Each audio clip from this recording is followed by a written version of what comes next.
Cette remise officielle de matériel et d'équipement renvoie agents de santé communautaires et agents de santé communautaires qualifiés dans leurs différentes attributions. Ce jeudi 20 février 2025, ils ont reçu des kits composés de seaux d'eau, de tablettes pour la collecte de données, des serviettes, des gilets d'identification, des bottes et bien d'autres objets pouvant les rendre opérationnels sur le terrain. De quoi jouer pleinement leur rôle d'assistance conseil sur le plan sanitaire dans les ménages. Cet événement marque une avancée significative dans notre mission de promotion de la santé et de prise en charge communautaire. À cet égard, nous adressons nos sincères remerciements à toutes les autorités présentes ainsi qu'aux partenaires techniques et financiers qui ont rendu possible cette dotation, notamment la Banque islamique de développement. Je tiens à remercier le partenaire, la Banque islamique, pour cet appui considérable. C'est le moment donc de vous remettre le matériel pour qu'à l'arrivée, nous puissions savoir que tous les ménages du département du Mono ont ce suivi de proximité et que vraiment la politique nationale de santé communautaire est 100% implémentée dans le Mono. Je voudrais profiter de cette tribune pour faire une reconnaissance vraiment au préfet, puisque nous avons parlé de ce dossier il n'y a pas encore longtemps. Il a promis qu'il va prendre les dispositions pour nous revenir.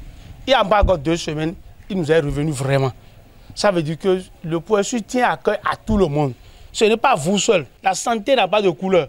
Il faut vous occuper de tout le monde pour qu'on ait le résultat. Je vous encourage à respecter le contrat que vous avez. Chacune des parties de l'autre côté également respectera son contrat afin que le contrat qui nous lie soit respecté par tous pour le bonheur de nos populations. Ces agents de santé communautaire et agents de santé communautaire qualifiés ont été retenus au terme d'un processus d'identification suivi de formation qui fait désormais d'eux un maillon important du dispositif sanitaire.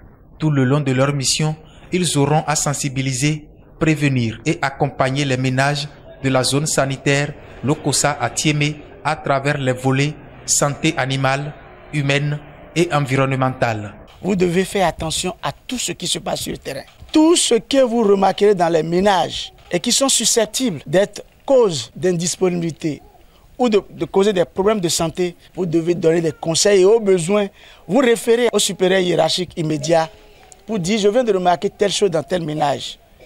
Qu'est-ce que je fais? J'attends de vous des agents prêts à te sacrifier pour la communauté. J'attends de vous des gens conscients de leur rôle. On a retenu 73 relais communautaires à Thiémé. Nous avons retenu pour la commune de Lokossa 135 relais communautaires. Nous avons reçu du projet LLF sur financement de la Banque islamique de développement sous le lead du CNLSTP. Nous avons reçu 208 caisses et nous avons reçu également 25 autres caisses qui sont destinées pour l'équipement des agents de santé communautaire qualifiés et pour les agents de santé communautaire au niveau périphérique. À l'attention de ces conseillers de proximité, pas de place au comportement déviant sur le terrain, a rappelé le préfet Bienvenu Milorin. Nous vous suivrons de très près parce que vous allez avec le manteau de l'État et tout comportement déviant sera imputable à l'État. Je ne vais pas tolérer ça. Ce faisant, vous donnez raison à ceux qui vont dire et qui prédisent déjà l'échec de cette politique. Or, le Bénin est la première nation au monde à expérimenter ça. Et tous les projecteurs des autres nations sont sur nous pour voir quel succès ça va enregistrer afin de venir nous copier. Le bien-être des communautés à la base préoccupe au plus haut sommet de l'État.